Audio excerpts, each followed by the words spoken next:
All right, well, then with that, I do have a blurb that I need to read as well to set up the 90-second presentation. So we are on the 90-second presentations. And you are to imagine that you're an employee of the company and you encounter an executive who asks why sustainable development is important and how that is linked to your team's topic. You have 90 seconds in which to convince the executive why this needs to be addressed.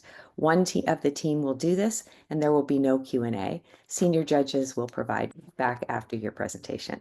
So my name is Kelly Watson, and I am the senior judge for your segment. And I am the owner of a consulting company that does organizational behavior work. So we do engagement surveys and leadership development training. All right, so we will have Tyler from Team U27 go first. And Tyler, when you're ready, let me know and I'll start the clock.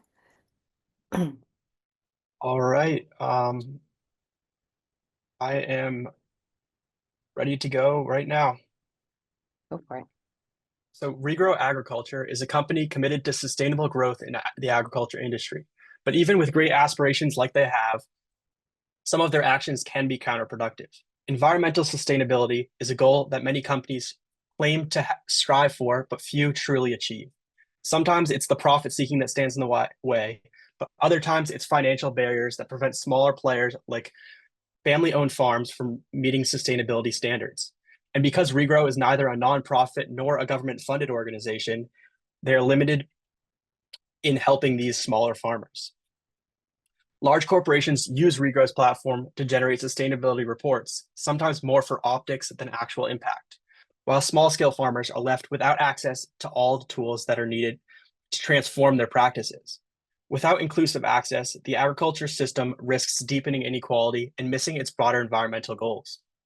To overcome these challenges, Regrow can expand access to its services, embrace greater transparency, and collaborate with more farmers, especially those traditionally underserved, to help combat these issues. By focusing on farmer autonomy and ethical data use, Regrow can ensure its technology isn't just scalable but equitable. If Regrow succeeds in this, they will contribute towards our sustainable development goals by promoting food security through the regenerative agriculture and by building resilient, inclusive infrastructure that fosters innovation across the agriculture sector. And your time is up. Thank you very much, Tyler. All right, and as we mentioned earlier, we'll do feedback at the end of this segment. So thank you for your presentation. We will now move on to the representative from Team U16, Marianella. Let me know when you're ready and I will start the timer. Give me a second. Can you see me here? I can. Great. Okay. I think I'm ready. All right, go for it. Hi. We're a sustainability consultancy, and I'm excited to tell you about one of our most promising initiatives, Solea. Have you ever thought about what happens to your sneakers after you're done with them? Well, about 90% of them end up in landfills. And at the same time, Mexico produces over 240,000 tons of a product that is called agave bagasse. That is a byproduct from the tequila industry that, when unmanaged, could harm the environment.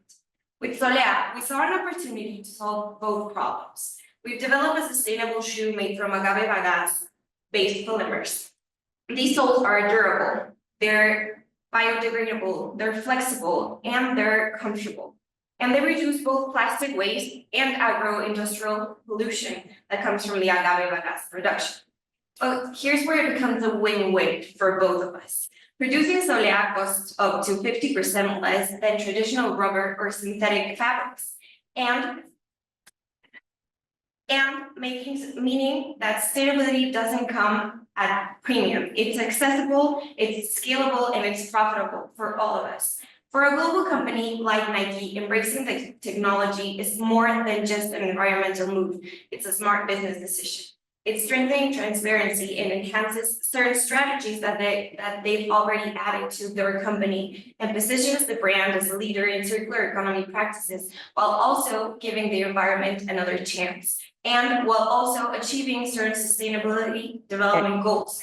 And with that, your time is up. Thank you very much. All right. That's great. We're going to now move on to Andrew.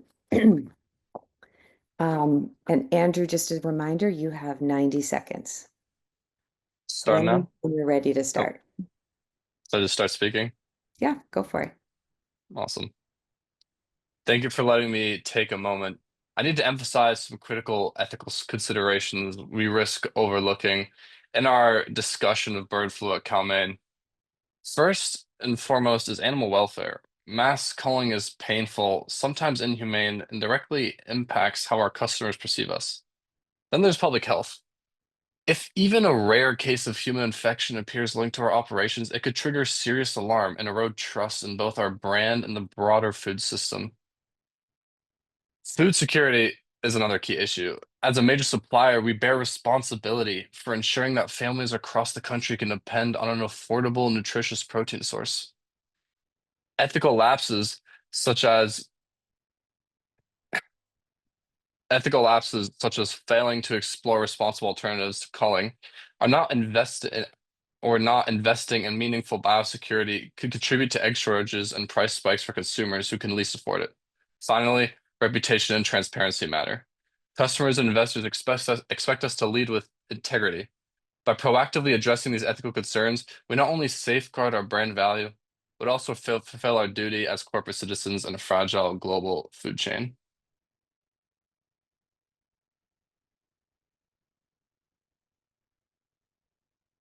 All right, thank you very much. I appreciate your keeping it in time. Nicely done.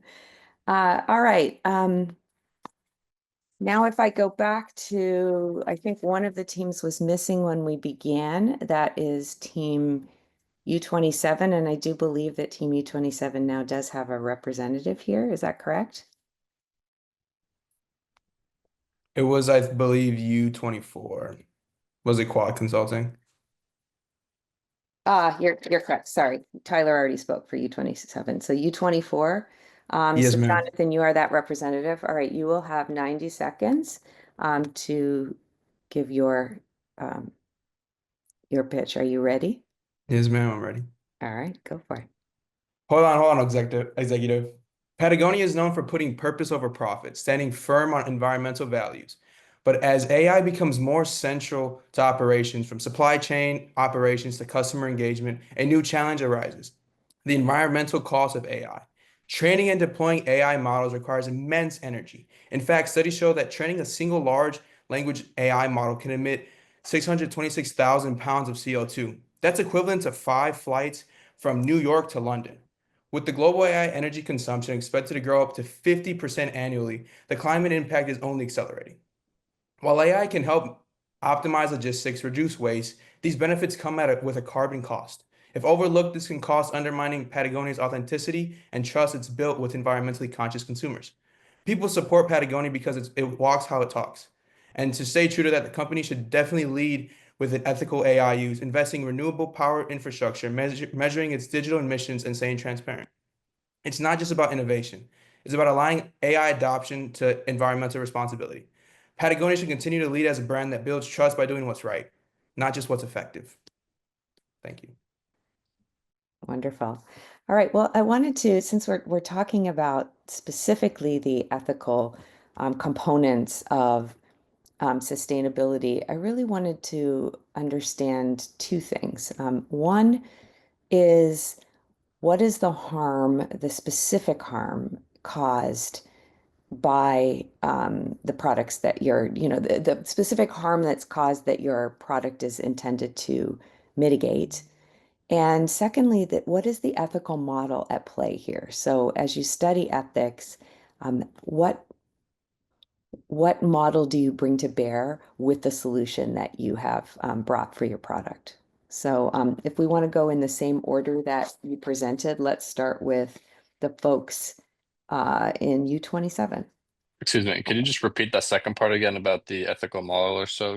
One more Yes, time? what is the ethical model that you are balancing or that you've brought to bear with your solution that you're addressing?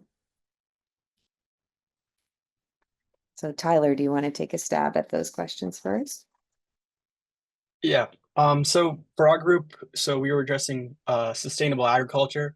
And so the biggest ethical question we had was the fact that a lot of the sustainable technology is kind of pricing out smaller farmers. It's difficult to overcome the barrier that it costs to just become sustainable in the first place. And so these large corporations are able to pay for their sustainability reports, their sustainability overhauls, but oftentimes small farmers can't.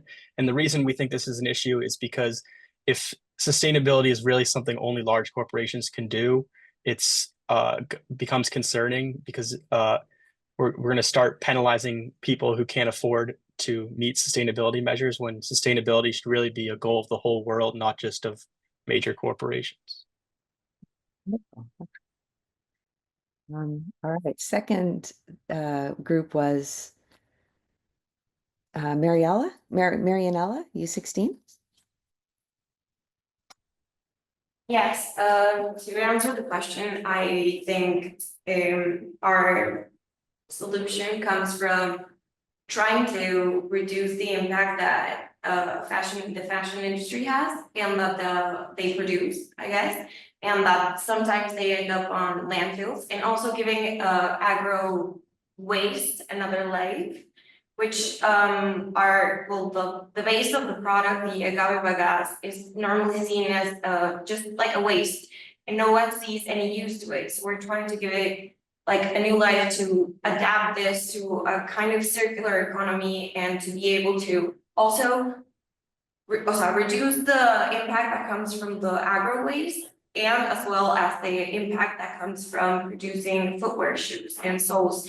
And instead of using non-biodegradable products, we're trying to adapt both of them and give them a second life, and like create this kind of circular economy. Great, excellent. All right, Andrew. Of course.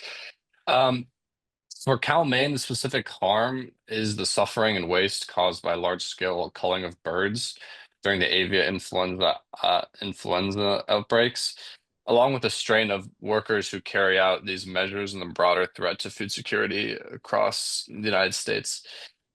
The ethical model we used is a principle-based approach centered on minimizing harm uh, and safeguarding both animals and humans, and treating all stakeholders fairly.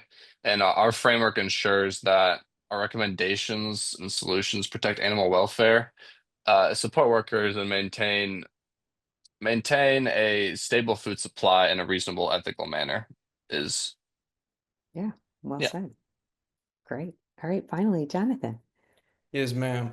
So the real ethical problem that our team at Quad Consulting is really trying to solve and recommend is specifically the environmental ethical use of AI, since overtraining different models that we suggested for Patagonia, it's going to take about almost 500,000 pounds of CO2, which is again equivalent to 5 flights for round trips to New York and London. So how do we minimize the impact on that as well?